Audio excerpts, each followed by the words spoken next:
What's up, Pocket Dudes? Welcome to Pokemon Go to the Movies, the Pokemon movie podcast from us here at GigaBoots. I'm your host, Dan Video Games, and with me is Bob. Shaman. Dr. Aggro. Palkia did nothing wrong. Shiba Yagato. Did you know that Shin Kamen Rider is a film? And Chris Wolfhard. You ever thought about the Sega Saturn? Today we're reviewing Pokemon movie number 11, Giratina and the Sky Warrior, or as it's known in Japan, Pocket Monsters Diamond and Pearl, the movie Giratina and the Sky's Bouquet, Shaman. Perhaps. Okay. Perhaps more accurate, I suppose. We'll get into it, though. For people who haven't watched this series, what we do is we review each Pokemon movie as a movie, also in a number of very, very bizarre lenses, such as how good are the Pokemon this time? Do they have the correct one? Is Sneasel in it? And a bunch of other things. But let's go ahead and get into the movie first, and then we'll get to those categories later. So I have a confession. Okay. Oh. I watched this movie twice. Oh? I watched it once yesterday. Then I woke up today and was like, I don't remember a single fucking thing about this movie. Thank God, I thought it was just me. Not one fucking thing. So I watched it again, and still it is mostly not there. There is a reason I take notes every time I watch one of these movies. And this movie's it. It's like, hey, you've been preparing for me. Well, no, because this movie had Giratina, and Giratina's cool as shit, so I was, in fact, paying attention. Giratina, in case you don't know, is a very cool ghost noodle. Yeah. Except for when it goes leggy mode. But yeah, this movie, I take very detailed notes watching it once, and then I kind of revise my notes a little bit by watching it again. And quite frankly, this movie said a few sentences in a couple different parts that made me go, I could not have heard that correctly. That makes no sense. They're like, now that Giratina is leggy mode, it has broken the time loop because it has entered the zone it is not in clearly in this scene. And I'm like, excuse me? What did we? Anyways, let's get to the movie. For anyone who's been watching, the opening has just become identical every movie. So I'm just going to say what we do in Chugging Bleach. Soul Reapers. The only difference is this time is there's a Togekiss and Cresselia's there, and the Diamond protagonist dude is fighting the third gen protagonist dude, and it's a Mike Mortar versus Rhyperior fight. It's pretty cool, I guess. It is. They did not do a zoom in of the third gen protagonist, and I was kind of upset. Yeah, we see him basically from the bleachers. Yes. Like, that's how far zoomed out it is. We don't get to see something that would have been a better movie, like those guys who captured Rayquaza a couple years ago. Yeah, we didn't even get like a weird snippet this time. That one segment I just described is the only thing that isn't almost like stock in this intro. Because it's almost entirely like wildlife has Pokemon. Pokemon are everywhere. Everywhere. I like when they said there are possibly even thousands of them, and I went, not for another, 12 years, buddy. Yeah, you got a bit to go before thousands. We're at, half of that, man. Keep up. I like that they're like, we're there in our cities. We can't get them out. Our cities are teeming with Pokemon. No matter how many mining we burn for fuel. Mayor Mike Hager cannot find a solution. It just cuts to him fucking pile driving an Onix. Are you a bad enough dude to mulch all these mining? Is the intro where we get the shot of the chick with every evolution so far? Or is Yes. that lady? Yes. No, that lady is living the fucking dream. She is, yeah. Yeah, that Roma lady's going crazy with all her evolutions, but not all of them. Not really. Sylveon's missing, so Wrath Month. So they end this intro by being like, hey, check this out. It's Ash from Palatown with his partner Pikachu. They work side by side. And in this image, Pikachu is the most pissed I've ever seen it, while Ash is just making Ash Ketchum face. It's like, okay, Ash, we need you to look cool as the sun sets behind you. And he's like, okay. And he's like school photo facing. Yes, I was about to say, it's like he just somebody told him to make a photo for his school face. He's really upset because he wasn't allowed to get the galaxy background that cost your parents $9 more. Poor Ash. Do they still do that? If you're like under 30 in the comments, tell us if you still had school photo tape. Yeah, extra points if you're like anywhere near 18, frankly. If you could just tell us if they had the option for the galaxy background for extra, let us know. I didn't remember them offering extra for that. I don't remember that. That's crazy. I feel like it I happened do. once around here. See, yeah, it's a thing. I got all my pictures done in private school, so it was an arm and a leg anyway. Right, exactly. Well, yeah, that's also true. I think the last time they like gave me a thing to give to my parents and be like, hey, can I get like the cool purple one was like middle school. Yeah. So We transitioned from this very cool shot of Ash and Pikachu to the woods, where the narrator's like, somewhere in these woods is a new Pokemon waiting, poised to make itself known to our heroes, heralding the start of a new and fantastic adventure. And then we get it. Shaman, it's the boy. Shaman is so cute. It sneezes and it walks up to the water and drinks some water, and it's cute. I And would it's die for this animal. It's so cute. We I have to wanna get put this it in a out now blender. because from here on, we might want to bury this fucking sassy child of a Pokemon. I feel really bad. I can't see it. Was I was thinking of the Gen 4 remake, Guacamole. Yeah. Yeah. Yeah, I spent this whole movie thinking about bowl of guacamole, Shaman. Anyway, as Shaven takes this adorable will drink of water from the river, Dialga just shows up and is like, I too want a drink. Let me lean my Muppet face into the water. It's a real mouth, I swear. it is summer. I require big sippies. He is cute too, we swear. And I'm just like, wow, this is an intense scene. But I didn't expect us to cut to another dimension where Giratina is also thirsty, is the implication of it just watching Dialga drink. So much so that Giratina tackles through a portal and starts dragging Dialga and Shaman back through it. Yeah, what the fuck's up with that? We're opening with horror. He knows that Dialga is a fucking terrorist. Yeah. No, it's true. It is It very would have true. made sense if I did this in the last movie, but I wasn't there. I was delayed. That Darkrai creep was keeping me from him. That bitch Darkrai didn't do his fucking job, so look who has to come up in the next movie and actually get shit done. True. Darkrai's a terrible hall monitor. Giratina is just off screen in the other movie, but wearing Joker makeup. As Giratina drags them to hell, it's being watched by some guy named Zero and his VTuber AI assistant, who later I catch the name of, who's called Infi, because her hair makes a Mobius strip. Yeah. Zero and infinity. I fucking wonder. It's weird. With all the screen time that guy gets in this movie, you never once see his dual disc. I think this guy's a little bit low rent for that even. I think his voice actor did voice someone in Yu-Gi-Oh! Well, no shit. Not in the original season, but in stuff afterwards, yes, he's, I think, the Galaxy Eyes guy from Zexal. Meanwhile, well, I won't talk about him until later. Anyways, oh, hey, he's here. So, some weird hiker-looking dude jumps out with an eye camcorder on a weird tentacle arm coming out. Right? He's like, oh my god, look at the... Wait, what is that thing? Zoom, enhance. And it's Shaman just hanging out on Dialga's knee or whatever as Dialga and Giratina battle. And he's like, hey, what's up with that? How did he notice that? That is like minuscule from his distance. You sound like every member of chat when I notice a visual problem in a video game. And how does he have a camera? Yeah, I was like, yeah, that's just his whole life. How does he have a camera that's not built into a laptop? I don't know. Look, it's been a couple years. They've advanced from play school laptop technology. I guess this did come out around 2009. They're like, maybe we should stop having them hold a whole damn laptop. It's iPhone technology now. iPhone on a tentacle arm. All your friends will love it, and you definitely won't get kicked out of a bar.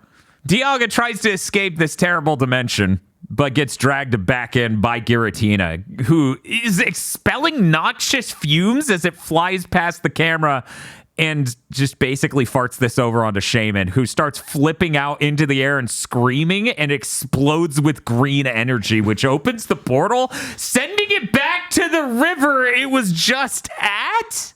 This is a lot of powers I didn't expect very fast. Zero very accurately goes, what was that?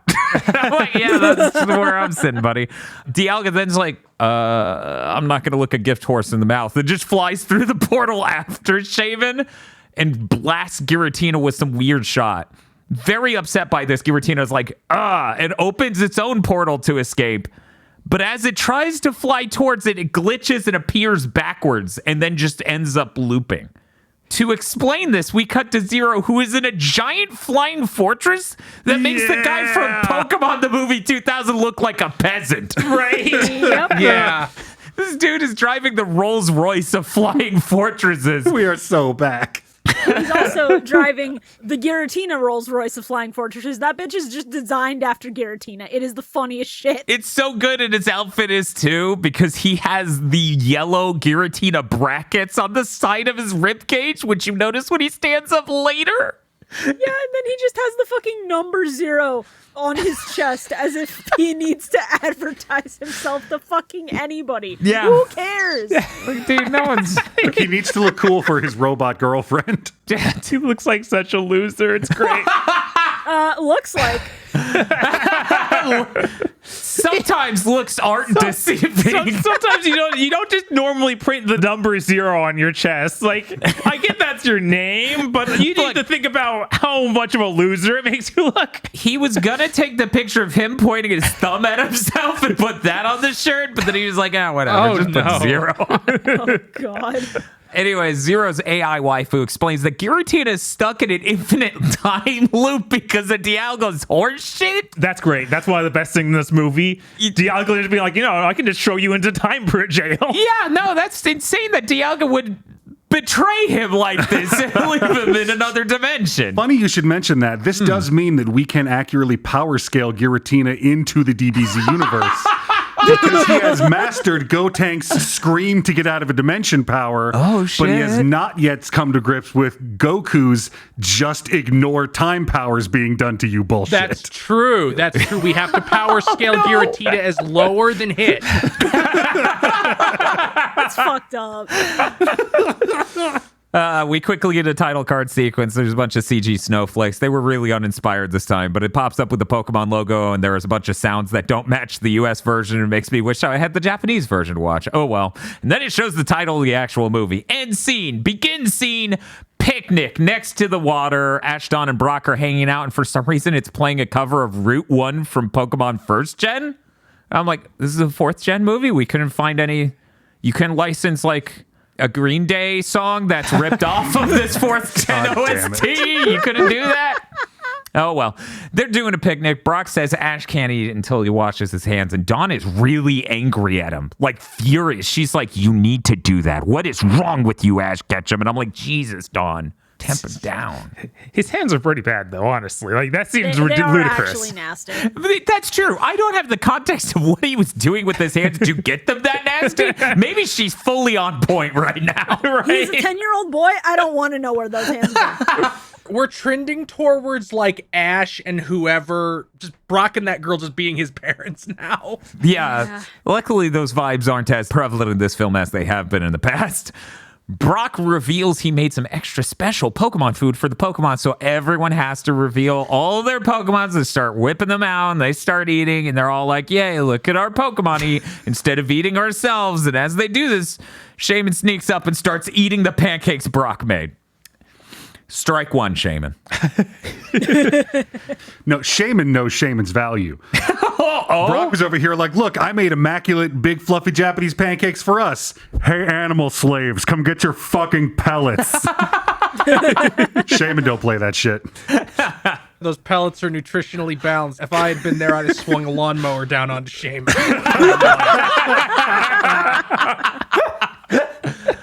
Piplup agrees with Chris and ain't having this. It tries to take the pancake back from Shaman, who just fucking bites Piplup's hand. That is so screwed up. Piplup starts screaming and pointing, and then Shaman freaks out and jumps on Ash's hat and knocks over a grill. And I'm like, Jesus, Shaman, you just saw so much. You've been in the film for like 1 whole minute. The grill explodes when it hits the ground, causing fumes to go everywhere. And Shaman absorbs these fumes and then explodes with a green light, causing a rather huge explosion. But everyone seems disheveled but not overly harmed. Piplup absolutely pissed at Shaman right now. Just starts screaming at the top of its lungs. Shaman's like, I gotta go. This is bad. And starts crawling off screen left. And then the left side of the screen is every other Pokemon looking like they're going to tear Shaman limb from limb. It's so good. This is a tree joke. That was for you, Aggro. Anyway, Don's like, no, guys, we don't need to be pissed at Shaman. We need to wash Shaman off. Shaman's dirty. And then Shaman goes, thank you. It just speaks. It speaks telepathically to everyone. It's like, this bath was a little chilly and you could have been gentler, but yeah, I guess it's nice. It's okay. I'm going to give it a 3 out of 10 on Google reviews. I want to point out that there are Pokemon that die if you put them in water. Yes. So she finds this weird grass type she's never seen before that's powered by pollution and decides, you know what this thing needs? Running water. And it gets even weirder in a second when they go, it has a temperature. And I'm like, how do you know what the normal temperature for this fucking Pokemon is? Yeah. What the fuck are you talking about? It fucking eats mercury. What the fuck? Like, how are you deciding what the right temperature is? If a single fucker on that screen had pulled out a Pokedex to check what this is beforehand, this could all be forgiven. Because apparently, Shaman is so well known that Nurse Joy can just, like, info dump on them later. Oh, but yeah. These idiots did not even think to be like, okay, all Pokemon are different. How do we take care of this little fucker? Dawn just immediately throws it in the fucking cold water. Were they still using the Dex at this point? Because I don't think we've seen it in a single movie. Yeah, we don't really see them a whole lot in the movies. We have seen them before, but I guess at this point they're like, no, I'm a Pokemon professional. I don't need to refer to any books. It's like the Dex is always there, though, like at least in the anime. These movies are only 6 hours long now, so they don't have time to have a scene with the Pokedex in it. Whatever, it looks grass-like. Grass-type love water all times. Whatever, I know what that is. It's a Tentagruel. Brock, that's not a Pokemon. Yeah, it is. Get the hose. They talk to it and they're like, hey, what's your deal? Where are you from? And it keeps going, I'm from over there. I'm from over there. You know, over there, over there. And they're like, this bitch is crazy. And then they check its temperature and they're like, oh, it's sick. So they bring it to Nurse Joy, who's at a Pokemon Center, and they scan it with like black lights and explain, hey, that's Shaman, the gratitude Pokemon. Brock says, hi, I'm Brock, the gratitude person.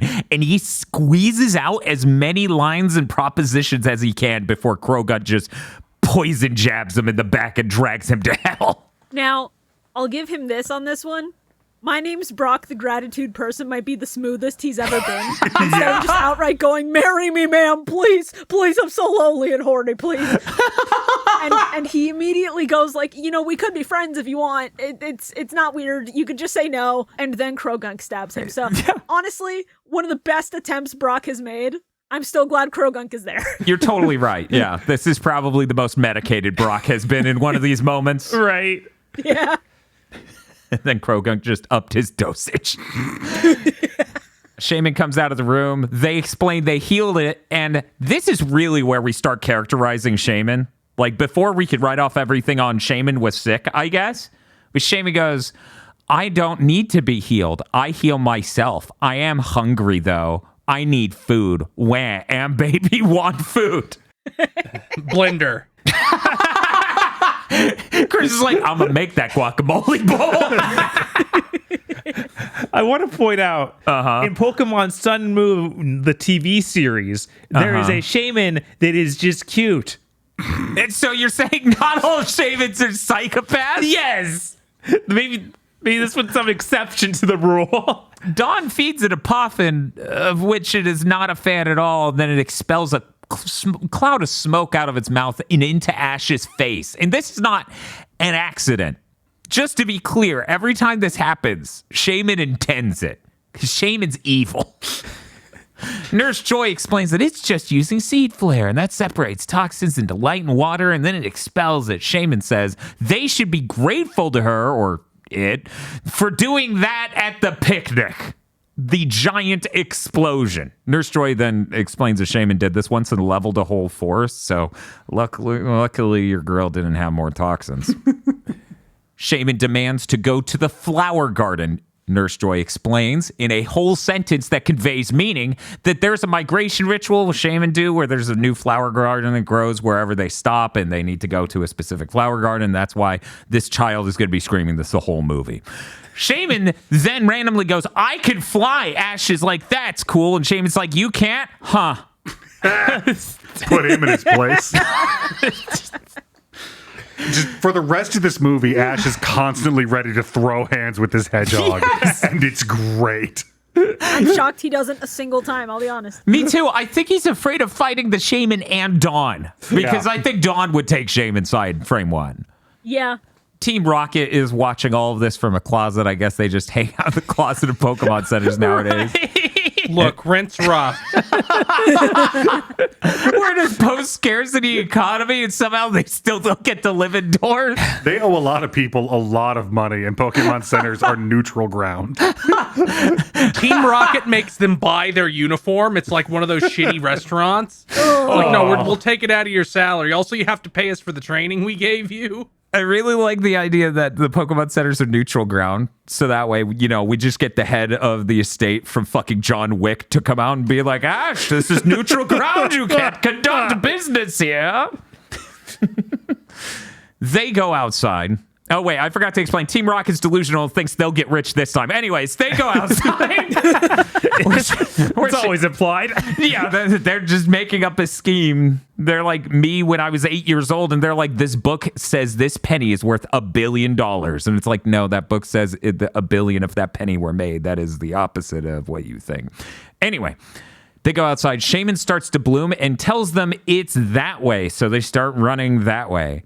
But then, in the middle running, Shaman starts to panic and screams, they're here, they're here. And I'm like, is this an Exorcist thing? What are we...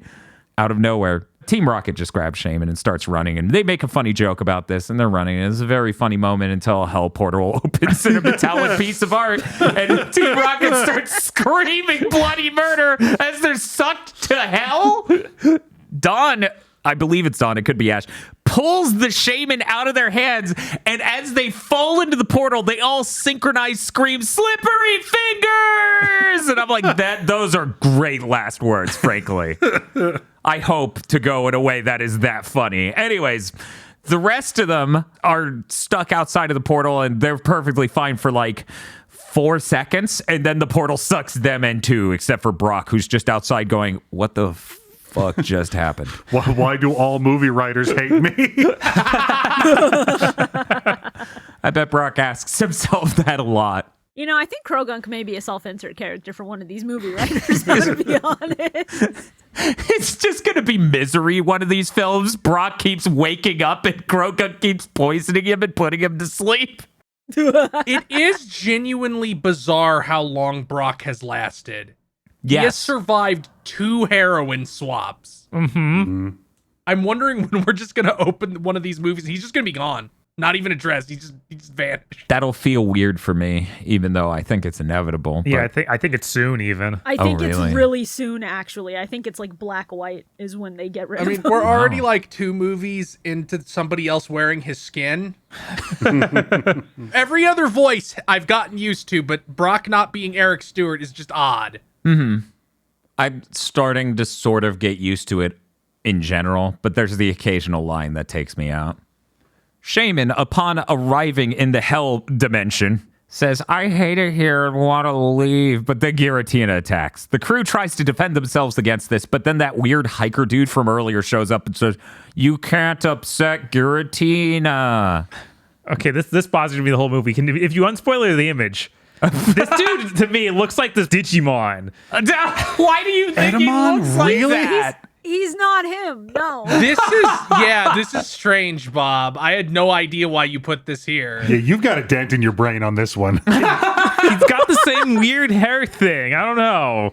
Also, Maybe he looks like a monkey for some reason. That is not a Digimon. That's a man in a suit. Fair. Well, that's like half of Digimon, Dan. Oh, no. Weird hiker dude instructs them to follow him down a back alley. They start going down there and gravity is like low and they're like, whoa, this is crazy. And they start doing moon jumps to walk. But then it normalizes again and they're like, oh, okay. And they start running down the stairs. Piplup did not get the memo and just eats shit going down the stairs. And I'm like, this is kind of funny, but at the same time, can you stop being so brutal to Piplup this time? Piplup is funny because he's so fucking stupid. I love him.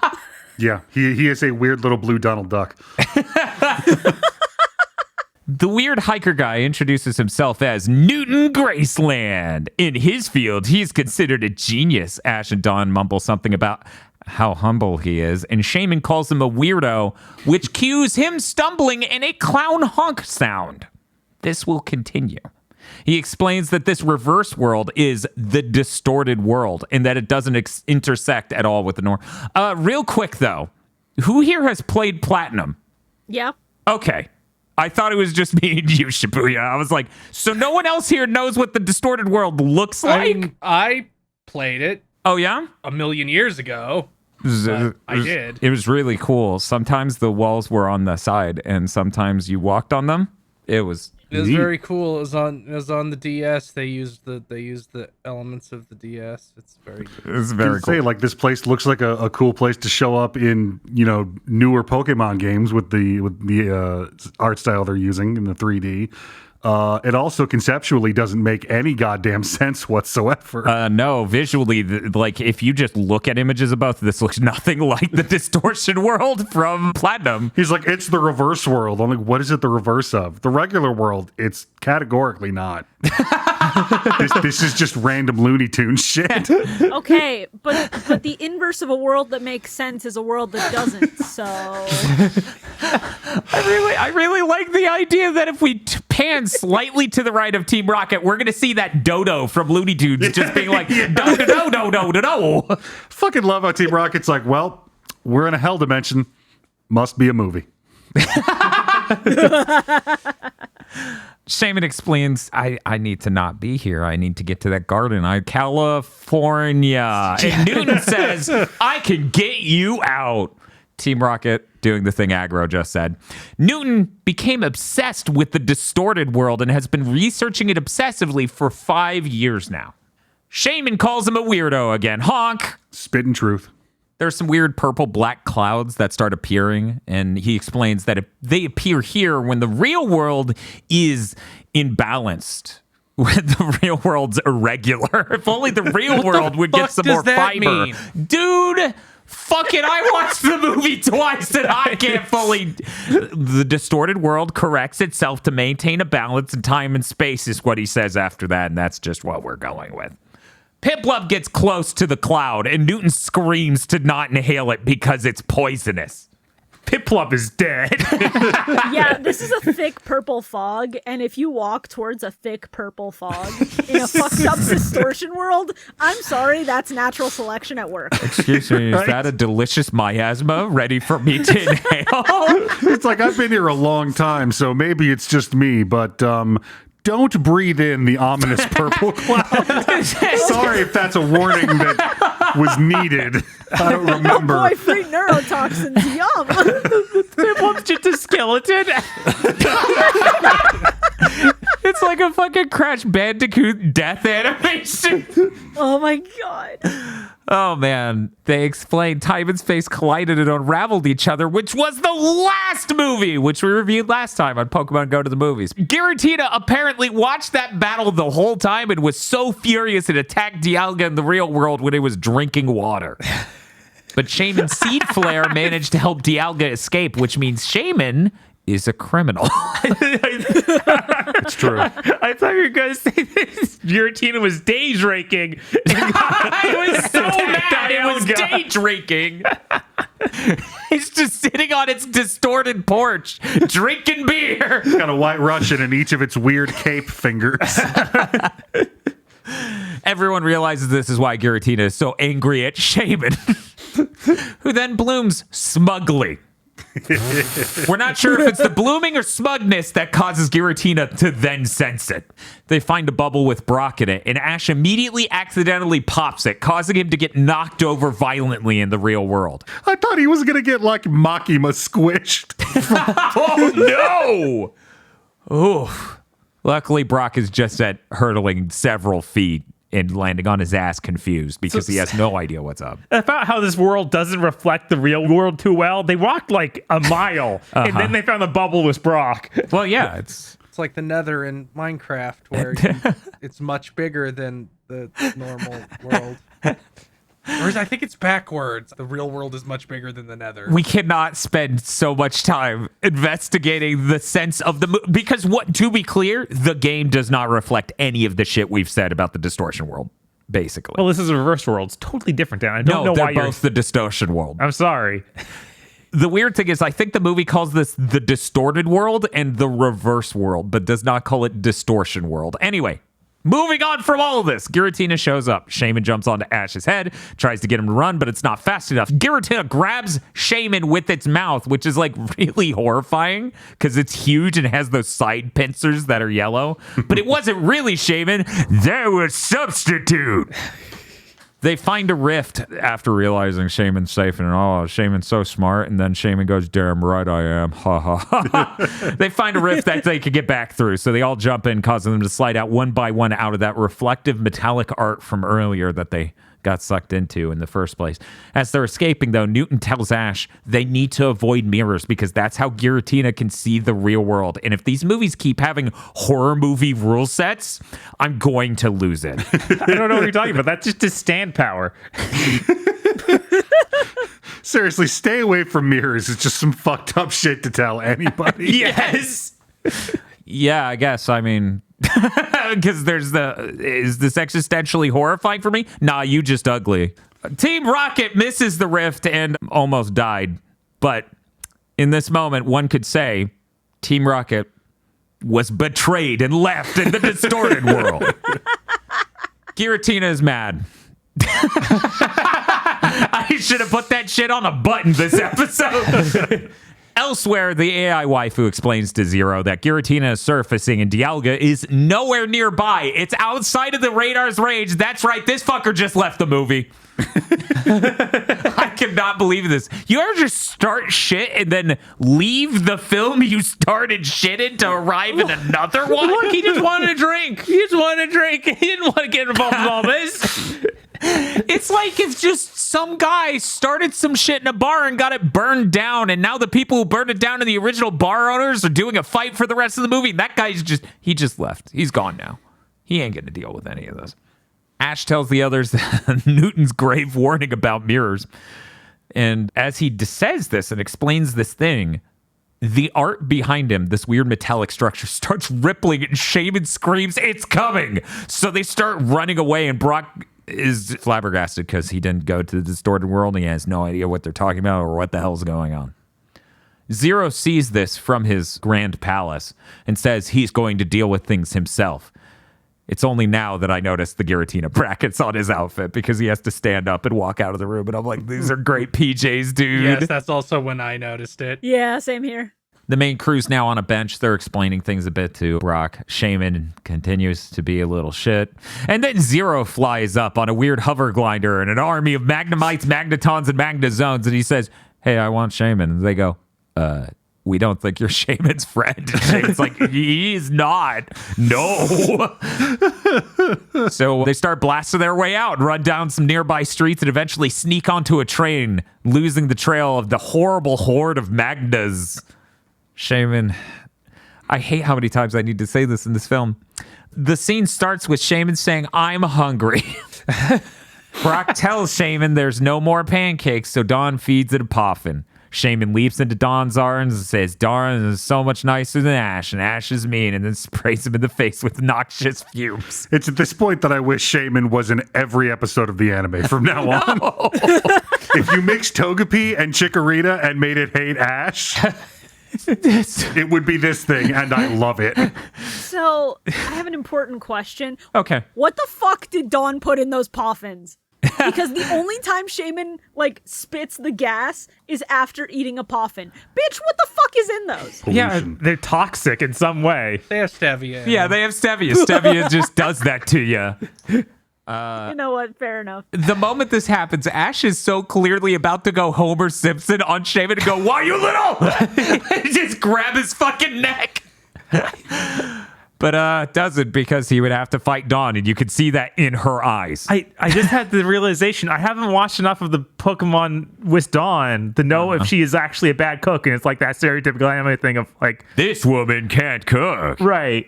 Huh. I don't remember enough of it to clarify. Yeah. I feel like just you already have Brock. Why risk anybody else entering the kitchen? Why even risk it with these fucking 10-year-olds when you've got a dude who's like, what, 15? And knows what to do? We won't risk even a single Poke life. Man, yeah. Yeah, that's a good point. I mean, you saw how that food looked. Obviously, Brock knows what he's doing. We're not even sure Dawn actually made those puffins. Maybe she does in the anime. No, she said she does at the beginning She of said this. she does. I don't trust her. She might be I stealing see. credit. But whoever she's stealing credit from is not that good either. Yeah, no, clearly mass produced. Maybe a little stale. Maybe she got them at one of those discount bulk stores where it's like, yeah, the food's like a month out of date, but it won't kill you. So on this train, a bunch of people are there, and we literally just have a giant circle jerk about how great Shaman is. So good. They're like, oh, Shaman, you're so cool. Look how pretty Shaman is. Shaman, you're great. The Shaman blooms, and they're like, oh my God, Shaman, you're so cool. And Shaman's like, and once again, we don't know if it's the blooming or the smugness that causes Giratina to yet again sense them. Back in the real world, another person on the train has a bouquet of flowers that looks like Shaman. I made it out of shamans. See, I took some avocado and I spread it all over this like styrofoam ball, and then I put the flowers in. Chia. Yeah, no, this is the Chia Pokemon, clearly. They explained that these are Gracidea flowers, which I'm disappointed to find out is not spelt anything like quesadilla. Such a shame. It really is. As they explain this, though, you know, the train goes into a tunnel and everything darkens, and it's like, oh, the windows behind them are kind of reflective. That's really scary. But then Shaman inhales the pollen from the Gracidea flowers and changes into sky form Shaman, which looks a bit like Keldeo to me. Like, I've always had that thought. The lady on the train's like, oh my God, look, it's Shaman so cool in the sky form. Everyone loves this movie right now. And then explains that they need to get to the Quesadilla Garden where shamans go. And we explained that earlier a bit. And Shaman goes, I need to go there. That's where I need to go. My friends are there and I'm going to miss them. And then Dawn, in a moment that's really weird almost and disjointed, goes, I love when things turn out right. And then a bunch of Magnazones and tons and tights attack. Oh shit, the movie was still happening. Shaman, Pikachu, and Piplup fight them all off except for Magnazone, who's trying to break it through the window like it's a tyrant. Can we talk about at this point the terrible matchups they keep sending at Yes. these electric steel types? It's driving me insane. I'm like, not one fire type. Okay, sure, yeah, that's... Go electric and water types. This is going to turn out great. Does anyone have a ground type Pokemon? Brock? Brock, do you know? He doesn't anymore. I don't know what happened to his whole lineup. I will include dual types. God damn. Somehow it works out, though. Like, they have no issues. Yeah, it keeps working out. Whatever. Failing upward. Anyways, Brock's like, wow, good job, Shaman. I think you changed a little bit when you turned into sky form. And then Shaman says, it's thank Shaman time, which was such a weird thing to say. I had to play that back a few times. I'm like, that's not a thing anyone says. He's the gratitude Pokemon. Blender. And then in this moment, Shaman confirms still burnable refuse. The random people from the train wave off the main cast. They are now boarding a boat, which is heading up the river towards the Quesadilla Garden. Elsewhere, Zero rides a bank tube down into the computer room, where he's met by his 8 anime waifu projections. This is cracking me up so bad because all I can think of is that Danganronpa guy who printed out 100 of his waifu. Oh my God. Don't talk about that fucking guy. That guy lost the mandate to heaven as soon as I found out he hasn't actually played the fucking game. Are you kidding me? Oh my God. Jesus Christ. That's a lot to get into. Yeah, it scares me who he would actually do that for if he ever played the game, and now I'm better off. We not knowing. can't go down that We hole. can't Let's keep go. going with the movie with this Yeah, horrible oh little my God. guacamole creature. Okay, so I love this room a lot. Okay. Because it really is emblematic of who this guy is as a failure. Because he had the tech and the resources to line up like 8 screens in this room so he could all like be surrounded by his computer waifu. Motherfucker didn't have the tech or the resources to just make a fucking hologram. No, they're just all flat billboards, transparent. Sad. You see, all the resources financially went towards building the Giratina ship and then getting the commission for the rig. So he had nothing left at that point. He paid someone in VR chat thousands of dollars to make his anime waifu rig. Yes. That's so great. It's like, I spent more money on that than the ship.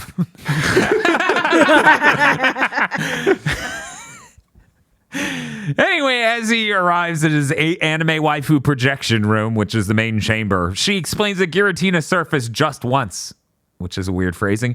And he said, I knew it. And then tells her to calculate where it's going to surface next. We're on the boat again. Brock explains glaciers cutting into the land as how these rivers were formed in the mountains, and explains there's still glaciers located deep in the Gracidia flower garden too. And then we get a truly unprompted, whimsical scene of tons of water Pokemon swimming around and Shaman flying into the upper atmosphere going, wee! Piplup now assumes it can fly. So it leaps off the boat, flaps in midair, and just belly flops straight into the water. But it is not to be discouraged. So swims quickly up to the surface to keep jumping into the air, assuming one of these times it will figure out how to fly. Ash is like, hey, Pikachu, you want to have fun too? So Pikachu rides Staravia next to Shaman, and they fly around, and there's Whimsy, and then they splash water on Ash out of a waterfall that causes a rainbow, and yeah, they splash Ash, and Ash is like, oh my god, I'm wet. Shaman grabs him by the ear and tries to fly away, but goes, you're too heavy. And I'm like, Shaman, you suck. Do we really need to go to fat shaming tier if you suck? Like, Jesus. And then just flies off without Ash. Ash takes off his hat and is unpromptedly sad that Shaman will leave someday, even though Shaman really, really sucks in this movie. Yeah, it's like he's worried about losing Butterfree again. It's like, that's not what's happening here, dude. But then out loud, Ash is like, haha, it's great actually that Shaman's leaving. And Dawn, for some reason, reads this as completely genuine and just kicks him in the shin for it. On the Flying Fortress of Cool Guys, Zero watches a tape of him and Newton working together back when they first entered the reverse world. Newton goes, only Giratina can move freely in and out of this world. And Zero goes, then let's get this power for ourselves. Good thing you watched this for the audience. Zero, watching the tape in the current timeline, ominously says, soon it will be all mine. But he's like, let's study Giratina so we can have this power too. And the professor's like, no, fuck you. What? But shouldn't we advance science? No.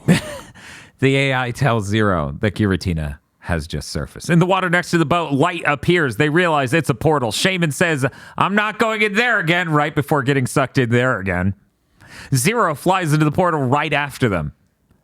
In the reverse world, or distorted world, or distortion world, or the Looney Tunes universe with the dodo bird, Shaman challenges Giratina. Ash says, you go, Shaman, but then Shaman immediately gets owned. Ash is like, Pikachu, will you fucking help? Just like, Jesus Christ. So Pikachu rides the Staravia, and they start doing a battle in the sky, and oh my god, Shaman's yelling its name a lot while shooting beams and blah, blah, blah. The time of day changes in the normal world, and thus in the reverse world as well, I guess, because the light amount and the color temperature of it changes. So Shaman turns back into the land form and loses the ability to fly and just lands right on Ash. They start running from Giratina and screaming. Ash asks Shaman why they're always on his head when they're running away from stuff. Shaman says, so that way we get eaten together, and Ash is like, very funny.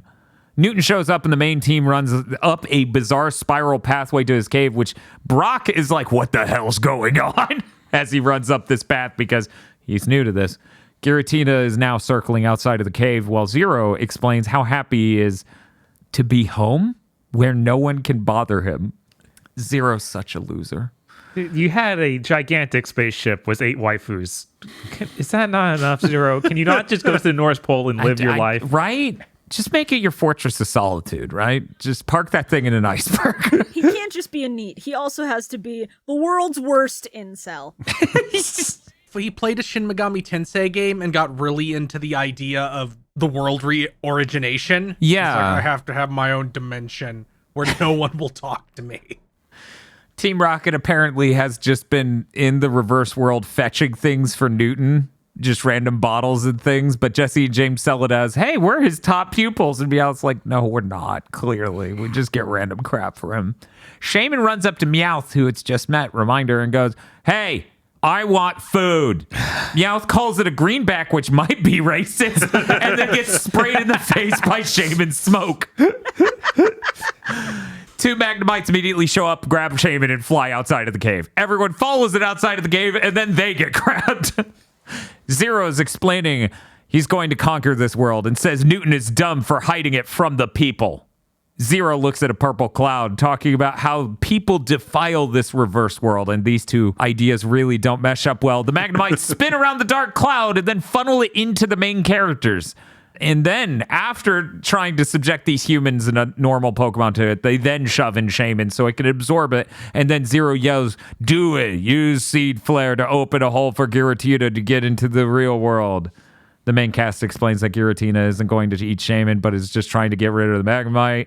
That's why it's flying around and screaming, and Shaman can't hear them. So as Giratina flies at Shaman, and to be fair, Giratina earlier grabbed the substitute Shaman with its mouth, so I don't even buy the main cast saying that it's not going to eat Shaman. Yeah, Giratina just wants his machete back. What's the problem? Giratina then scares Shaman by flying at it too fast. So, of course, Shaman uses Seed Flare, opens the world to the normal world. Everyone's sucked out, including Giratina. In the normal world, everyone lands. Giratina emerges from the portal and changes form. It is no longer Noodle. Zero's ship shoots Giratina with a giant laser and traps it in a CGI electric cage. The sentence I'm about to say, okay, so they have a crazy Cajun machine to analyze Giratina in order to get the information about how to control the traveling between the two worlds. Of capturing Giratina just now, Zero says, or actually AI says the first part, Giratina is reverting to its condition before making contact with Dialga. It is already capable of entering and leaving the reverse world. Then Zero follows up that Giratina's reverse world arrival has shattered the time loop and tells his AI Infi to start scanning Giratina to absorb the powers. This is a pile of words that didn't make any sense no matter how many times I played it back, but whatever. We're moving on. Newton explains he invented the device that they are now using to absorb Giratina's abilities. He abandoned the project when he realized scanning Giratina would kill Giratina. Flashback to where Newton deletes the entire project. He freaks out, and then Modern Timeline Zero goes, it won't be long before the reverse world is mine, and I'll rule it like a king. Giving this character any backstory makes him a million times goofier than the guy from Pokemon the movie 2000. Because this is just like, you got laid off from your job at McDonald's and showed up a week later with the Sky Fortress. Yeah, it's really bizarre. So, recap on the status of everything right now. Giratina trapped up in a ship in the air that Zero has, being scanned to get its powers. Everyone else on the ground. Weirdly enough, a detail I left behind, because it's a really bizarre thing that makes no sense. Zero left his hover glider thing on the ground and just rode a Magnezone back up to his ship. His flying fortress. Don't know why. Because he's dope, but he does dope shit. Since it's on the ground, Newton starts to stand on the hoverboard thing, and he's going to chase after Giratina. Ash and Dawn are both going to board it too, but they deposit Shaman in a garden and go, you can stay here, and just drop his ass there. Yeah. Good. But coincidentally, this flower garden has the power of quesadilla, so Shaman changes forms. And now they all fly up and start doing battle with the Magnemites, Magnezones. I'm going to go very quickly through the next parts because it's action scenes. They attack the electric cage with normal Pokemon powers, but it doesn't work. Newton explains he'll have to go inside and stop it himself. They do a bunch of flying around, land briefly, so that way Newton could go, hey, blow up this wall with flash cannon or whatever, and then blows up the wall, and then they run in. Ash and Dawn, they have their Pokemon out. They're doing battle with all the Magmites. Zero tells Newton he's too late, but then Newton's like, check how fast I can type, and just starts hitting all sorts of colored buttons that have no letters or anything. It's very good. Imphy explains, hey, we've been hacked. And then the scan stops at 99%, which means Giratina, I guess, is 1% from dead. Well, no, the scan is harmless. It's just, the blade that comes out when the scan is done. Can you imagine? There was no way to get the software to work without the blade, so we just left the blade in. We just won't know the last 1% of everything about Giratina unless we bisect it. Isn't Giratina a ghost? Yes. So he invented something that can kill ghosts? I guess. Yeah, that's what the blade is for. All the machines stop spinning. The cage around Giratina falls apart. Giratina is no longer its captive. Newton runs out to explain that in order to stop the scan, he broke the whole damn ship, and they start screaming. I love when the scan stops. Giratina just falls onto the device. Oh no, it's so good because great. they all leave normally, and as they're leaving, Giratina does it's like me after a triple crunch wrap, and it just fatty rolls off of the machine into the lake. At no point was it Giratina escaping; it was just gravity working on it. Zero takes off in a smaller ship that comes out of his flying fortress, and as Giratina power bombs into the lake, Zero also flies in after it. The ship crashes into the ground, and I feel bad because my first thought is, wow, this is a lot like Star Trek Genesis, the Next Generation movie, when the Starship Enterprise crashed into the planet. That was a cool shot. Do you think the car of the NASCAR is on the ship? Giratina emerges from the lake barely and passes out on the ground. Pikachu's like, yo, I think this guy's dead. Yeah, Pikachu pronounces him dead. Everyone goes, oh my God. He's got the watch and everything. Yeah, time of death. Where's the pulse on a ghost Pokemon, Pikachu? Pikachu can sense it via the electrical waves. You can pick up ghosts on electrical waves. That's half of ghost shows. Yeah, he's a PK meter. Yeah, he's a PK meter. Exactly. The wildlife start gathering around like it's Bambi or the Lion King for a moment as they watch Shaman use aromatherapy on Giratina to bring it back to life. Such bullshit. It is such bullshit, and it is done through the really annoying method of Shaman yelling, "Shit!" over and over again. But Giratina's revived, so good job, Shaman. Too many Sandlers shown up. I have to say that. Too many Sandlers. There's too many Sandlers. Too many. Too many. Too many Stantlers. That's a thing now? Yes, that is the thing. Are you sure? Yes. Okay, all right. I'll have to just trust you on that one. According to Newton, I'm sorry. This sentence is so audacious. I actually genuinely struggled. They said this in the film and I cackled. According to Newton, the wildlife cares about Giratina and knows how important the reverse world is. I'm like, what the fuck are you talking about? It's just a bunch of Stanleys. This is some serious astroturfing. Everyone loves our product. Zero's mini ship erupts from the lake. It has an elaborate as hell camera-wise, but awful as hell looking transformation sequence as a couple metal pieces come out, but the camera's spinning insanely fast. Zero then shoots Giratina ineffectually, and everyone on the shore goes, yo, fuck that guy, and starts shooting back at him. Good. Because just moments ago, Giratina was the chillest motherfucker on the planet. Pikachu and Shaman both climbed up him, and he just looked, and he was like, yeah? Hello, guy? What's up? What's up? How you doing? If you want spoiler, that first image I posted, it is one of the funniest things, because his pupils literally move as Pikachu gets to his head. It's and really Pikachu's good. Just hanging out. Yeah, he's such a happy dude. In this one shot, he's just like, hey, what's Like, up? the entire movie, Giratina's built up to be the scariest thing in the entire film, and then at the end of it, it's just like, hey. Yeah, he turns out to be way cooler a guy than Dialga or Palkia. Or Zero. Yes. Mostly Dialga. Yeah, mostly Dialga. I don't know. Palkia apologized. Dialga just... No, he didn't. He just Palkia left. was attacked. Palkia was publicly shamed into an apology, but at least there was an apology. Palkia is the kid at school who was attacked first, and he gets in trouble. That's what that Yes. movie was. See, you can tell he was in the right because Pokemon Spectre here didn't go after him. Exactly. The ship flies around, and I'm reminded of 90s TV CGI animated shows. Just, it looks kind of rough in the same way that this might be a Beast Wars or something. Zero opens a portal to the reverse world because he has that power now. And Team Rocket sees him fly in, and they're like, we don't care how awful the person inside is, that he can maybe get us out. Hey, and tries to wave him down. Zero sees a shard with the main cast and attacks it, causing a giant explosion to them in the real world. Giratina then opens a portal to the reverse world, and Ash and Shaman use the weird hover glider thing to fly into the portal. Ash on the Goblin Glider.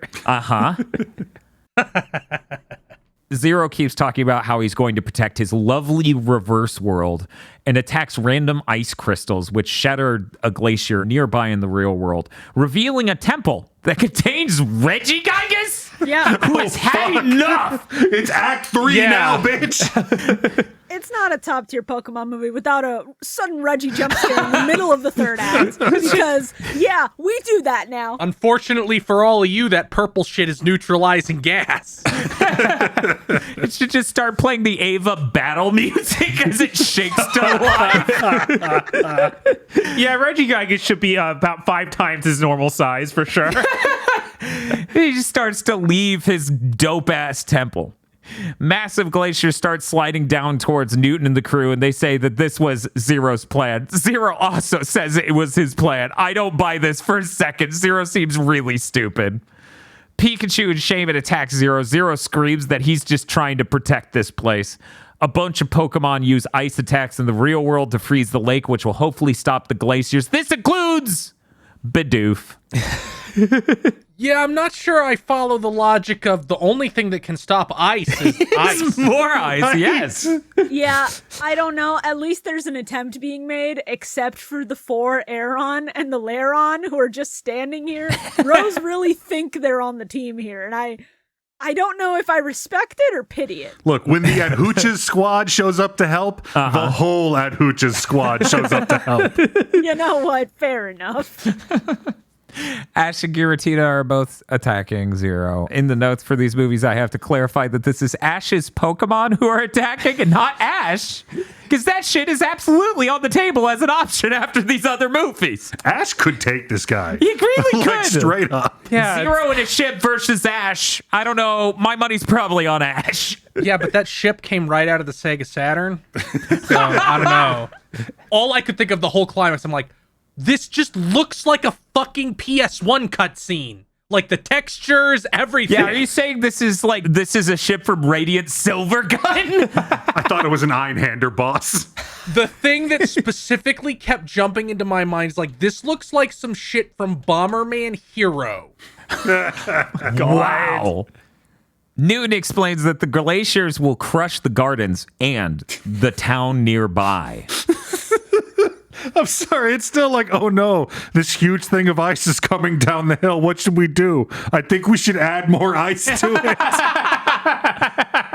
This is the worst type matchup movie in history. It really is. This is one of the only times where the villain's plan explicitly involves, I'm going to kill a lot of people.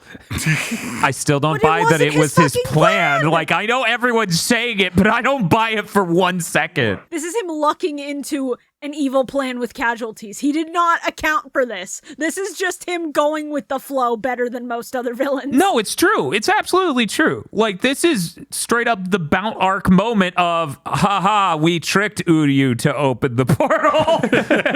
This was our actual plan. Regigigas emerges from atop the mountain with a herd of Mamoswine to stop the glacier. It starts glowing with an orange energy that emanates throughout the glacier. It's pretty cool. In the reverse world, Zero traps Giratina under some ice shards that it shatters and tries to blow it up, but Ash shoots him. Let's go. Zero has had enough and just rams them off the glider. Which is like way smarter than I thought Zero would be. It's like, yeah, just hit them with the ship. Like, However, they get onto his ship and start boarding it and crap, but then tentacle arms emerge and start grabbing them. They have Pokemon start attacking them. Shaman's like, hey, what's up? And blows up shit. And I saved you guys. Ash and Pikachu are freed from their claws, and Ash withdraws his Pokemon. Ash yells at Zero to stop destroying this world. Zero says, if anything is destroying this world, it's the real world. In the real world, our main team is just cheering on Regigigas, and I'm starting to wonder how they even know Regigigas' name. Everyone knows Regigigas. You have to be aware. Everyone has had the dream. Everyone has heard tale of Regigigas, and if you do not respect Regigigas, you will not live to respect anything else much longer. Zero is going to do something to Ash with his ship, but then Giratina holds him and stops him while Shaman flies up and uses Seed Flare, opening another portal to the real world. Giratina shoots Zero's ship, which sends it hurtling through the portal, and then it crashes into the glacier. The main cast immediately frees him inside of the glacier. All of his systems start breaking down, including his AI waifu. And this dude folds like a chair and just goes, guess this is how I die. Yeah, that's what happens when you have depression. Like, one thing went wrong, it's over. He's like, I'm sorry, Dad. Looks over at a framed picture of the guy from Pokemon 2000. They should have just had him scramble for a gun in the glove compartment. He kicks under the fucking dashboard and a compartment drops open with a handgun in it. The blade just shoots into the cockpit. Oh, man. And then it's all Dawn's fault. She has to live with that for the rest of her life. It's okay. They don't understand that they've sealed a man in an icy tube and they're just going to leave. Dawn does Pokemon contests. Do you think she hasn't killed a man before? Those things are basically beauty pageants. Yeah. Shaman flies through the portal and crashes onto the ice, going, oh, I don't do that well with cold. It turns back into landform, hurtling through the air. It's about to crash into the ground, but then Dawn catches it. I'm convinced if Shaman hit the ground, it would have made a squeaky dog toy sound. The portal closes with Ash on the other side. Giratina heals the glacier from his side by healing the ice crystals, because that's... Anyway, and then he opens a portal for Ash to dramatically fly out with him, and they're like, oh my god, whimsy! And then they fly around a bitch. Ash thanks Giratina, who looks over to the side and just flies off, leaving Ash on the ground, and they go, huh. And Newton goes out loud, I wonder if Dialga is near in the next movie. The cast watches the sunrise. A ton of shaman arrive at the Quesadilla Garden. The main shaman thanks everyone for helping them get there in time. The garden blooms. Ash says, it's really great to see this. I'm sorry. Reading verbatim Pokemon dialogue, because you know if I wrote it down verbatim, it killed me at some level. So reading it directly is really hard for these shows. It's really great to see this place. And then Shaman says, does that mean you're grateful? Ash says, yes, I am grateful. And Shaman says, Ash, I must say, I'm grateful to you too. And Ash says, thanks, Shaman. It's a beautiful moment. Yeah. Get the weed whacker. Shaman cries while telling the main cast they'll never forget them. It crawls and turns into sky form and flies away. The main cast is moved. The shamans start flying in a circle overhead like it's End of Ava. They descend on the main shaman because they're so mad he's back. They ditched him in the woods before for a reason. Yeah. I like how Ash seems, like he's on the verge of tears. Dawn does not care. Not at all. They're leaving and she just is completely indifferent about it. Dawn doesn't get attached. Nope. That thing was not going to win contests. Smart. You know why? Because it would open its goddamn mouth. Mm-hmm. Yes. The whole quiz portion down the drain. We don't see this in the show, but every time one of Dawn's Pokemon only gets second place, she just puts it in a basket and puts the basket in a river. It's like, bye now. Goodbye. You're someone else's problem. We only have winners on this team. she would bring Shaman. Shaman would only get through 2 of those rounds, and then it would just be the Kung Pao scene with the baby. She would just roll Shaman down the hill. She would just keep going. She'd give it a little envelope and say, "Here, this is for Gary's Rattata," and then she'd throw it off a bridge. Jesus. The Shaman circling overhead formed the sky bouquet. Like the title of the movie. Oh my God. And then they fly away in a reindeer sled formation. For some reason in my brain, it's like Santa Claus. Mm-hmm. Yeah, it really is framed like that. And Shaman says, "Farewell, my friends." Ash starts to cry while they all say bye to Shaman. And then a 2009 religious pop song starts playing, basically. Holy crap. No, Dan, it gets better. Did you see the name of the guy who sings this song in the credits? No. Aaron Brotherton. What? The dude's name is Aaron Brotherton, and for some reason, that shit, I lost it. What? I was losing my mind laughing in the middle of these credits. Oh, I should have checked this IMDb. Kids Bop. That makes sense. Kids Bop, yeah. Oh my God. Oh my god. Oh. So that make a lot of sense, as it's like, do we all appreciate the beauty around us every day? And I'm like, what the fuck are we talking about? We were dealing with Shaman for a day. During the ending sequence, it's revealed that Newton and Officer Jenny excavate Zero from his ship before he commits the final act. Fucking Officer Ginny fucking crowbars open his fucking cockpit and he's just there with a gun in his mouth looking up awkwardly. There's like 3 fucking Arcanines in the wide shot. I'm like, so you do have fire types. Ash sends his mother a bouquet of Gracidia flowers. Brock sends Brock's grandfather a bouquet of Gracidia flowers. And Don's mom gets one too. Team Rocket is on the mountain. They're connected via rope like you see sometimes to protect each other from falling off the mountain, to only then fall off the mountain and awaken Reggie Gygas to get blown the fuck up. The movie finishes with a dramatic shot of the camera panning up to a new city, and I make a joke about how Dialga and Giratina should be fighting over that city in the distance. Give it 5 minutes into the next movie. Right? That has to be the opening act. The next movie is about Arceus trying to get his children to chill. Anyway, that's it for the recap for the movie. But before we get to our plugging our Patreon and our actual segments, we have a new segment for this one. Canonically to just the movies and how they portray them, does Darkrai suck more than Shaman? Because, man, Bob. No. Which? Shaman sucks so bad. Like, Okay. absurdly so. Like, Darkrai took a lot of L's, but he doesn't suck. Aggro. Oh, man, this is hard because I really love Shaman, and he sucks so hard. Don't worry, he's one of many. This Shaman sucks, but not all Shamans suck.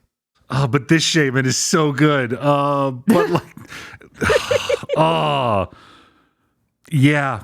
Even though he is my favorite little guy, he sucks so bad. Chris. Shaman sucks so bad. It's like guest of this movie, your little brother. California. Shibuya Gato. Speaking of little brother, I went to look up the IMDb for some of the people in this movie. Did you know Shaman in this movie is portrayed by the actress who did Tails from Sonic X up until the first Sega All-Stars racing game? Oh my god. Having said that, making the little hedgehog be voiced by Tails does not stop him from being one of the worst star Pokemon in one of these fucking movies. Darkrai is infinitely better. Yeah, I'm going to say Darkrai pulls through pretty cleanly compared to Shaman. Ate shit a lot, but wasn't annoying kid brother energy. Shaman's truly terrible because every 10 seconds a new scene started, I will ask for food. Yeah, and blowing smoke in everyone's faces is a real bad look, bro. Anyways, we need to get to our segments. But before we do that, did you know we have a Patreon? That's true. You can go to patreon.com/GB podcast. That's GigaBoots GB Podcast, where you can get access to an episode basically a month early, sometimes a little more, sometimes a little less, and help support us doing this insane show and maybe some other insane ones that take over 7 years to record all of. That's patreon.com/GB podcast to get access to this episode and many more a month early. First segment, Whimsy Meter. How whimsical was this movie? Overall, just so we're clear, it's the movie at large, not any one scene where with shit turn on the valve. We are going to start with aggro. This movie had a lot of the same vibes as some Russian fairy tales, where it's got a clear through line of one event happening after the other, and they're all related, but they're all batshit insane, and some of them literally don't make linear sense. A lot of the events in this movie could be bone-chillingly, mind-breakingly horrifying, or they're just kind of weird and neat if you're going along with it. So I'm going to go ahead and give this one like a 7 on the whimsy meter and just ignore everything else. Just put it away, out of your mind. Everything's fine. This is totally whimsical. I don't know. The whimsy seems there in strong amounts occasionally, but it doesn't have a lot of strong lasting value, and it almost feels saccharine and artificial in a way. It's very bizarre, the whimsy in this film. I feel like it's not one of the more whimsical ones. I'm gonna give it a 5. I'm pretty torn on this, but I'm gonna say it's split right in the middle. It's not quite as whimsical as the last movie because there are a lot of look at how amazing this tall structure is, look at these amazing mechanics, this beautiful garden, etc., etc. This film really just leans on, oh my God, it's a flower Pokemon that flies. Shibuya, what do you think? See, even if the whimsy is kind of saccharine, it's still whimsy. And despite this being a Giratina-focused movie, like Giratina has top billing right there with Shaman, it's shockingly light because we turn ghost alternate dimension Satan into the chillest motherfucker on the planet who just has beef with the one guy. Yeah. So all of the whimsy of Piplup in the ocean with everybody else when they're on the boat and Shaman flying around and the entire sequence on the train, it's whimsical. There's not really a single moment aside from this glacier will take out the entire valley if we do not stop it. And even then you have the whimsy of Regigigas summoning so many fucking Mamoswine to just help push it. So I'm going to give this one an 8. Because it has a few moments where it's like, yeah, not really whimsical, but saccharine whimsy is still whimsy. Bob. Yeah, I also think this is pretty whimsical. We get like the seaside town or mountainside town, I guess, the boat sequence. Even the fantasy reverse world is very like fairy tale-like. Like there's a whimsical nature to it. It's weird distortion. It doesn't look just horrifying. It just looks kind of neat. So yeah, I also have to rate this pretty highly. I'm going to sit with an 8 as well. Chris Wolfhard. I didn't think this movie was that whimsical. Like, so much of it was about hell. But hell looks cool. That doesn't make it whimsical, though. Hell has moon gravity. That's whimsy. Yeah, that's pretty whimsy. Like, the ending of the end of Evangelion is cool looking. It's not whimsical. Okay, but End of Eva doesn't have moon gravity. Checkmate. That's what I was kind of talking about with the reverse world. Like, depending on how you tell that story, it could be whimsical or it could be horrible. So I'm going to have to only give it a 5. Okay, that brings our total to 33, average 6.6, but we're already moving on to the next check. Oh no. Hey, Have fun, hey, Dan. Okay, let me just take off this jacket because I'm going to overheat doing this if I'm not prepared. Okay. Hey guys, did you know there were some Pokemon in this movie? I didn't notice. No way. Oh, would you like to hear all of them that were in this movie? Please. Well, this movie had... in this moment, I took this deep breath. My eyes dart up to the URL to make sure I'm on the right movie because I realized the worst thing in the world is I read the wrong list and then have to go read the correct one immediately thereafter.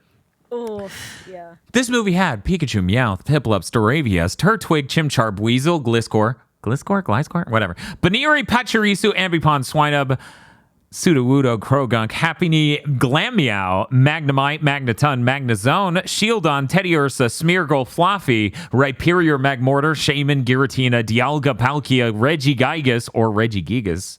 This is what they want me to say. Mamoswine, Frostlass, Cresselia, Leafeon, Eevee, Espeon, Umbreon, Glaceon, Flareon, Jolteon, Vaporeon, Snover, Abomasnow, Aggron, Lairon, Aeron, Swablu, Altaria, Stantler, some might say too many, Ursaring, Togekiss, Talo, Swellow, Wingull, Pelipper, Pidgeotto, Pidgeot, Farfetch'd, Fearow, Lugia, Magikarp, Remoraid, Mantine, Chincho, Lovedisk, Goldeen, Quillfish, Wailmer, Wailord, Kyle Ogre, Drapion, I've actually never had Hippopotas.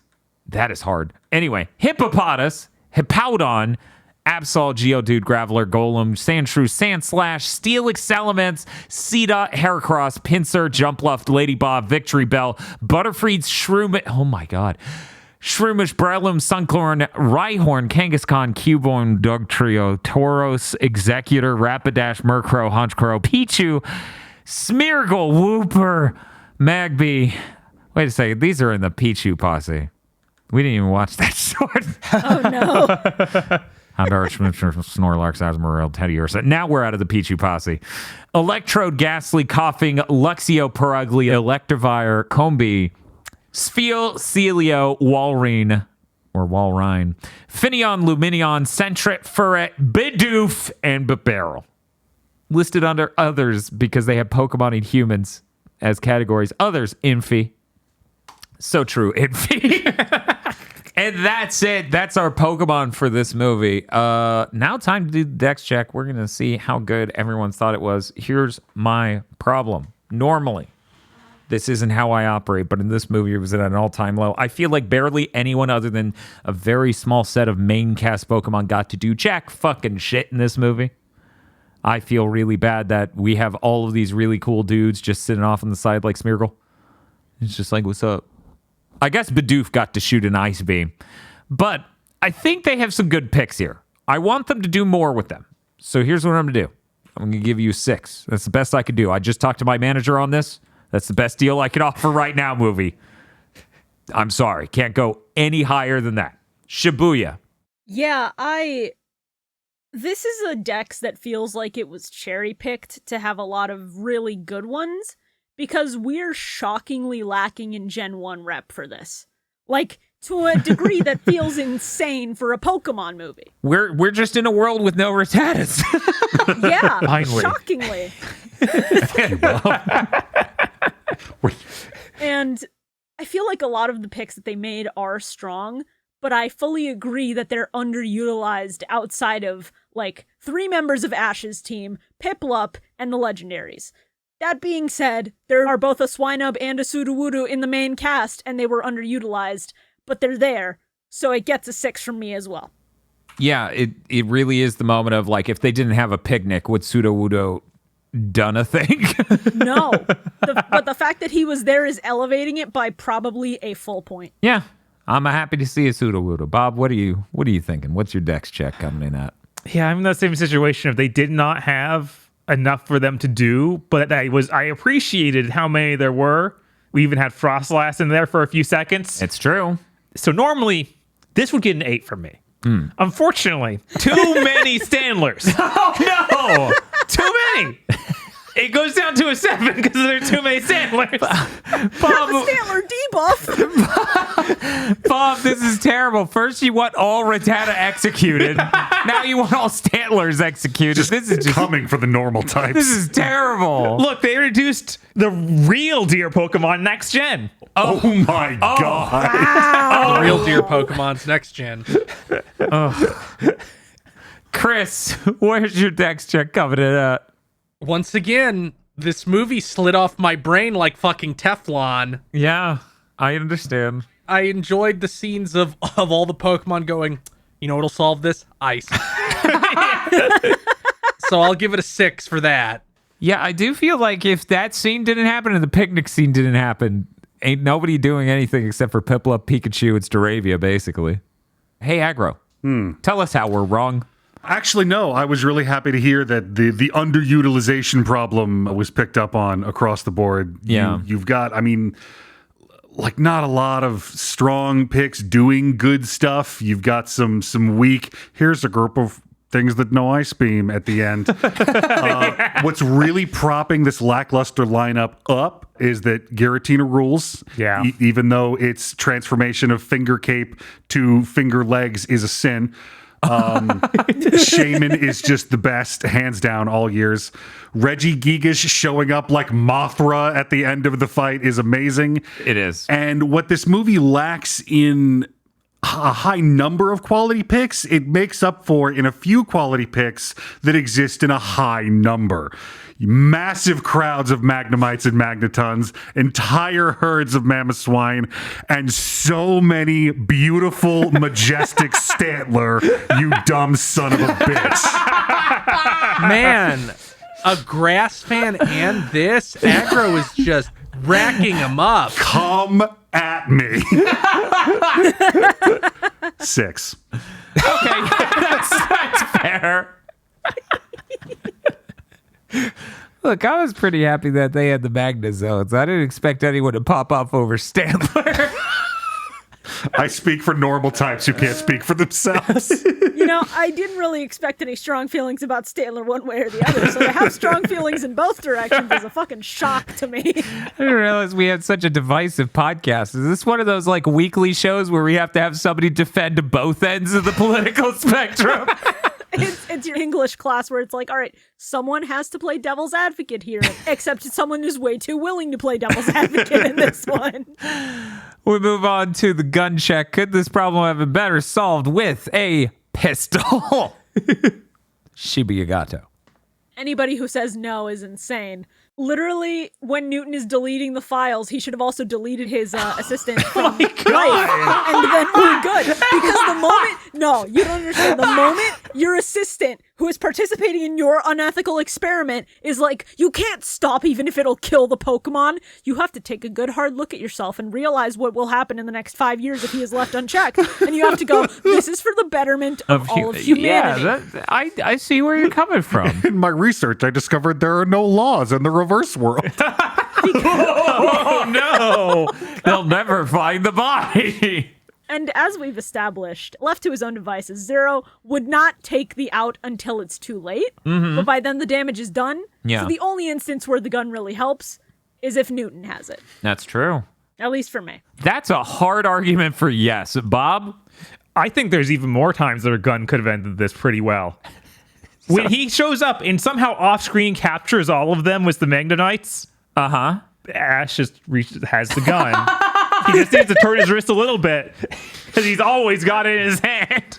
Yeah, that's true. He's not in the super ship at that point. No, he he's- hasn't detached from the flying fortress. He's just riding that weird glider thing. He's on the Green Goblin glider. Yes, and then the entire cast just guns him down. You know, we could even say that like Newton could have done it in that moment. He could have been like, I realized the mistake I made years ago. Right? Just bam. Or we have the other option of Ash jumps on the flying ship. That idiot opened the cockpit to yell at Ash. What a moron. Chris, what do you think? Of course a gun could fix this movie. There's so many points a gun could fix this movie. Aggro? Yeah, I think if you just went for a nice, peaceful walk in the woods with a couple of rounds of 410 and shot a certain guacamole-flavored hedgehog before it could interfere with Giratina enacting street justice on a time terrorist, everything would have been fine. Yeah, that's so true. I'm going to have to agree with Aggro and everyone else on this one. If not in any of those other instances, then absolutely in the one where it's like, none of this happens without Shaman causing this imbalance. Dialga would be trapped in the reverse world forever, serving for its crime. What is the next movie even about then? I'm so excited to watch that and imagine the version where Shaman didn't fuck shit up and let Dialga out. We're now moving on to MVP, who is the most valued Pokemon of this movie. And Bob, you are blessed yet again, and you get to choose first. You We had a decent number of Pokemon who did something. Not a whole lot, but they accomplished something. Yeah. And yet, I'm going to go to Pikachu because he saved Piplup from dying in hell. That's true. Who knows what Piplup's last moments would have been if it fell? God, that would have been so fucked up. And just, what? Yeah. Like you're looking over the side and Newton's like, yeah, shit's like that in the reverse world. Yeah, he just falls forever. He's going to die from starvation before anything else. I'm trying to remember what happens in Gravity Rush when you fall off the floating city. Like, does it just revert gravity for a second so you don't, or do you just fade to black? Like cuts to black. Okay. Yeah. Yeah, I think that's what happens. I don't want that to happen to Piplup. Chris, who's your MVP? Regigigas, I guess. Look, he was like the stern dad watching over this whole thing. He could have gotten involved and resolved the entire plot at any time. So it was a comfort to have him there. He just Android 18's the fucking ship. Like the flying fortress goes overhead. He fucking leaps in the air and dunks its ass. That would be so damn good. Yeah, if only for as violent as the other Reggies from that movie. Right? Just lasers everywhere. He's so fucking cool. He is. He hops out of his ancient temple like, this is not how you stop an iceberg. Get off my lawn. Aggro, who's your MVP? Giratina, making the objective observation of who is at fault in certain space-time clashes and going after the real villain, maintaining order in the universe. Because Arceus isn't going to get up off his little stick-footed ass and do it. This is terrible. My pick was going to be Noodle Tina, where he's in noodle form. But you've clearly just described the actions of Noodle Tina, so I have to choose someone else. I'm going to go with Magnezone because holy shit, Magnezone trying to cram its way through a window like it's a tyrant in Resident Evil is horrifying. So fucked up, like that one eye shows up like a giant is about to pick up your train. Yes. Oh, man. It is actually really cool. This is probably a cringe thing to say, but this should make a horror game. That's Pokemon. God. No, I think that'd be awesome. It would. There are a lot of scary Pokemon. That Sun and Moon gym that is horror themed is really good, like aesthetically at bare minimum. Yep. Shibuya, who I'm sorry you have to go last. Who's your MVP? Seeing as the two main players, obviously Regigigas and Giratina, have both been chosen, I'm gonna be selfish for the fourth time in a row and just say Sudowoodo. He's a funny guy. I love him. I wish he did more, but keep on trucking, big man. Just investing for the future one day. Listen, he's gonna be gone one day, and I'm gonna be so upset. no. I need to cherish him Too while late he's to pick here. him then. Oh, that's terrible. Did he get a salute in before the movie just annexed him? Did he get a what? A salute? One of his little... Oh. Not in this movie, I don't think. So we've got one more attempt, one shot, one opportunity. Yeah, it's a real shame that the movie writers keep writing Sudowoodo as shoulda woulda. Oh. Anyway, God damn it. at least when he's gone, I can't say that anymore. Now we are to our possibly most important category: is Ash in a coma? Is he? I don't know. We need to discuss. We start this segment this time with Chris Wolfhard. Chris. I'm going to say yes, and there's been some problem at the hospital, so he's been briefly taken off life support, which is why his consciousness keeps going into the reverse world. He's actually dying. Luckily, his parents won the court case and got his life support turned back on. I was like, is that should have come? My argument will be yet again that they are cutting off the oxygen. The reverse world is a pretty bizarre manifestation of this child mind being like, it's like the real world, but opposite. And Agro's like, no. False. And he's like running out, like his child brain is running out of experiences to turn into delusions. So he had to go back to the Pokemon 2000 guy. Be like, well, we'll change it a little bit. And that's the thing. Yeah, okay. That checks out. Aggro, what are you thinking? Yes, along similar lines. This is why Team Rocket just sort of shows up in the closet at the Pokemon Center. You know, these are his doctors once again chasing his ego through his subconscious. They've decided, however, to try dosing him with powerful hallucinogens to try and jumpstart his brain. Now, he's aware that this is happening because, once again, Ash can take in sensory data from around him, but he's 10, so the only drug he knows is pot. So he's conceptualized this grass-type Pokemon in order to focus this idea. That's what the segment has become. As he keeps trying to shunt away the effects of these hallucinogens into their own dimension and schism them from his main experience so he doesn't experience the full mind-opening experience which might jog him into consciousness, a place of harsh reality that he has come to fear. Wow. Powerful stuff. I have a similarly well thought out argument. Ash is in a coma because only a child could pretend Shaman is this important and powerful.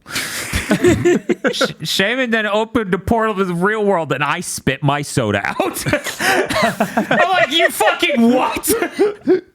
Yeah, he yelled a hole in the hyperbolic time chamber. Why couldn't Shaman do that? All right. Look, he had to absorb the time gas. First, he had to make the donuts. Okay. Shibuya, what are you thinking? I think this one's a little more complicated than most because on the one hand, you have the combination of a lingering trauma of being taught in school that the world is burning alive and pollution is killing the planet and that it is your civic duty to put your plastic straws in the recycling container lest a lone Squirtle in the ocean choke on it and die. But I don't think Ash's coma brain would invent a legendary that sucks this bad. Despite, Giratina feeling like the devil because Ash is from a Catholic family. Yes. There's conflicting signals here. But I think on the whole, I'm leaning towards no specifically because Shaman sucks so bad. Yeah, that's fair. You would think you would imagine a better personality for your legendary. This is misery only the real world can conjure. If Ash had been allowed to throw hands with Shaman a single time, at least once, then this would be an entirely different story, and I would say yes to the coma. Yeah, I feel like if Ash could have just float up with his coma power or his aura and punched the ship to break it, then absolutely. If his King of the Sea powers had activated, it would be over. Bob, what do you think? Yeah, I also don't think he's a coma because, as Shibuya mentioned, Shaman sucks too bad for that. Like, no one... I'm sorry, if his dream is literally, this legendary is my bad little brother, it's not a good look. It's really depressing, actually. Yes. Maybe it is his little brother. Maybe he's finally been allowed to visit him in the hospital. Right, yeah, that's what I was thinking They about left him just alone then. because they thought he was going to have a moment, but he's like, I hate you, Ash. You suck for being in this coma. I thought you were going to bring up the guilt of his brother dying in the car crash. I thought that's where you were going with it. Little brother's just like, they care about you more than me, Ash. Even though I can spend time with them and we can go on trips, all they ever care about is seeing you. We don't get to have Christmas because you're in this fucking bed. I hate you so much. Shit. No wonder Ash has so much baggage. Jeez. Well, we're moving on to the next segment. Arceus Ex Machina. How big are the plot holes just so the movie ends on the status quo of the show? This is a 1 to 10 scale. Aggro, you get to start us. I think we're at a 1 here at this point. Like, this is all wrapped up nicely. We're going to pretend the reverse world doesn't exist because it's some stupid bullshit that doesn't make any sense and affects nothing. Yeah. One day, Giratina will successfully drag Dialga to hell, and that'll wrap that up nicely. So, I mean, there's really nothing more to bring into the regular continuity of the show. Everything's tied up in a bow. Can you imagine the fucking terror of somebody after you that could get you in any reflective surface? Like, he just looks someone in the eye and Giratina comes out of that person's pupil and gets it. Spent this whole time because of Aggro being like, Giratina will get him. I was just like, it's televised and Obama's just like, ladies and gentlemen, we got him. And then they show the footage of Dialga being dragged to hell by Giratina. Oh, Dan, the best part, timeline-wise, I think the Arceus movie will line up with that in the real world. Perfect. I actually am really on the same number as aggro, 1 out of 10. None of this seems overly convenient. We now have a hell beast roaming the earth looking for Dialga who's trying to escape its crimes. Nothing seemed overly convenient. Even that guy was going to freeze to death in his ship if they didn't get the cops up there in time. I don't know. There's nothing we have to hand wave off. There's no superpowers we have to forget. Nothing. This is pretty normal. Integrates pretty well. We might have to forget how much Shaman sucks. They might want us to forget that at some point. I don't think, well... He should be in every episode. God, I would hate that so much. You remember how annoying it was when Togepi would wander off and we're going to have to spend the next 10 minutes dealing with it? Imagine if that was Shaman and he stayed right where he was and called Ash a bitch. That sounds pretty bad, honestly. What a show. Yeah, that's like if the mod souls were in every episode of Bleach. Oh, no. There are worse fates. Shiba Yagato, what are you thinking? I don't know. Most of it wraps up nicely, and we don't really need to make any huge jumps in logic. Except the credits clearly show that Regigigas is awake now. Oh, no. And active. Regigigas is now a threat to anybody who wanders into its domain. Oh, no. Regigigas can and will start going on a killing spree, and we're just not going to cover that again. I hope that village remembers the ancient tribute rituals. Giratina being out there hunting Dialga is the only thing where I'm like, I don't know if we addressed this in the main show ever, because I don't remember Diamond and Pearl, and I don't really care to go back and check. But that's clearly set up for the next movie, so I can forgive that. I think Regigigas alone, though, warrants me giving this like a 3 or a... I'm going to settle on like a 3. Okay. 3 out of 10. Bob. Yeah, this is the first movie I feel like they actually tried to connect it to the previous movie. So just having done that, I feel like they're more concerned about canon than ever before. Yeah. So I'm also going to give it a 1. Yeah, it's really weird. I came into this film and I'm like, oh, this film's dealing with the fallout from the last one. That's pretty cool.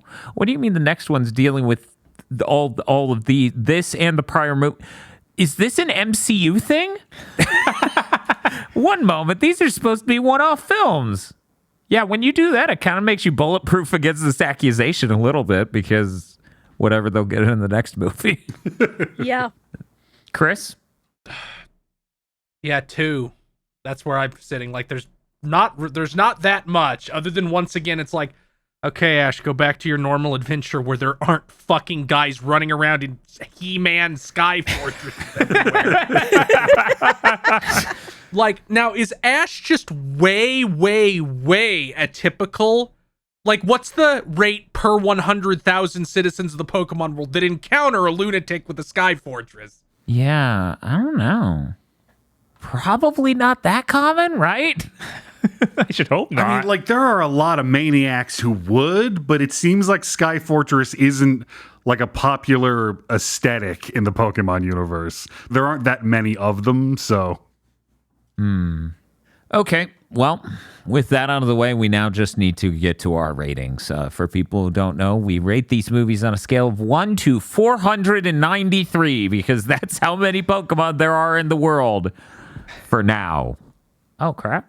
We are starting with me. This movie's pretty good. It's definitely not one of my favorites. I don't think I'm going to revisit it. It has a couple neat ideas and sequences and other stuff, but I am not really feeling it. I don't overly hate it, so it is not sitting that high. I'm going to give it a 210. Next to Shibuya. Yeah, I had seen this movie one time before, just in a call with people, and we watched the sub for it. It was pretty all right. I kind of just coasted through, and we were chatting and having a decent time. Watching it in dub this time is interesting, because there's some aspects of it that I think go up for me because of the dub. Because the dub is so inherently stupid in places that it just gets points for being so goofy. Yeah. And this isn't a movie I would necessarily go back to, mind you.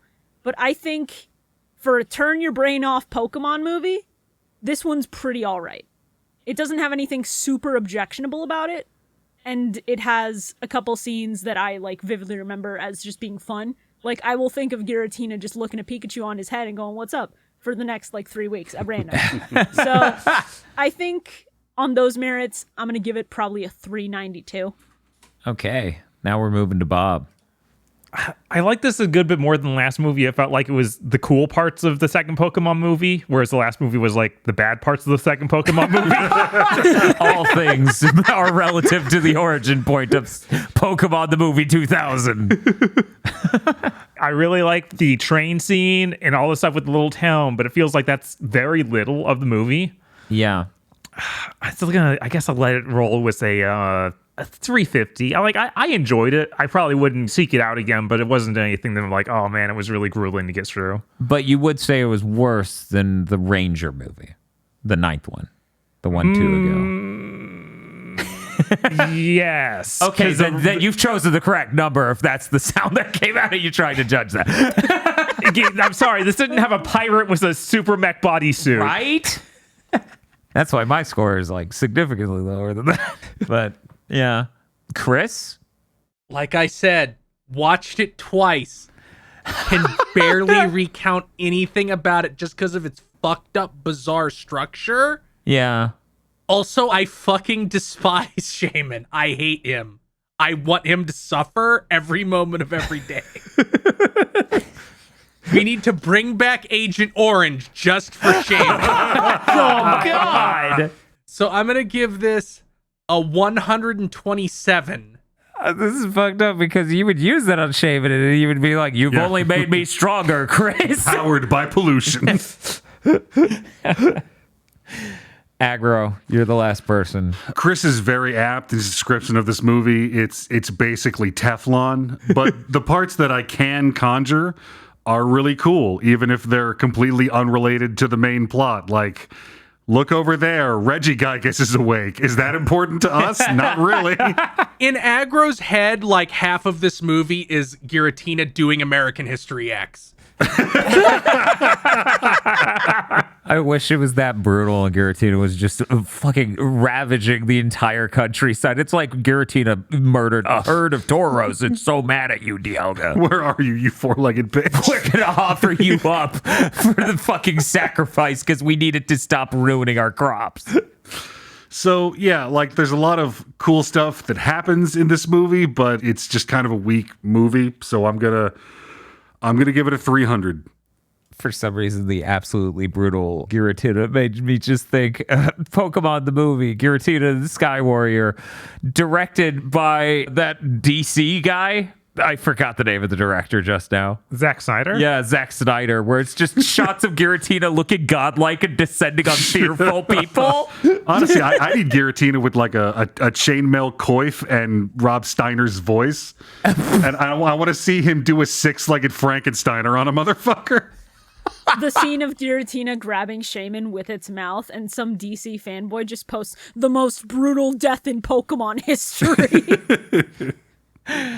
Well, that's going to do it for this episode of Pokemon Go to the Movies. I don't like who's currently leading the poll, so go vote more. The executive producers for this GigaBoots video are Esme, Ely Broyles, Spaceman Spiff, Red Blaze 27, Brendan O'Sullivan, A Reminder for Symphony of War, Cooper Tank, Very Best Plot, Iconic Bane, and Rado. Thank you very much to our executive producers. And also these guys. If you want to become an executive producer or normal patron, head on over to patreon.com/gigaboots today.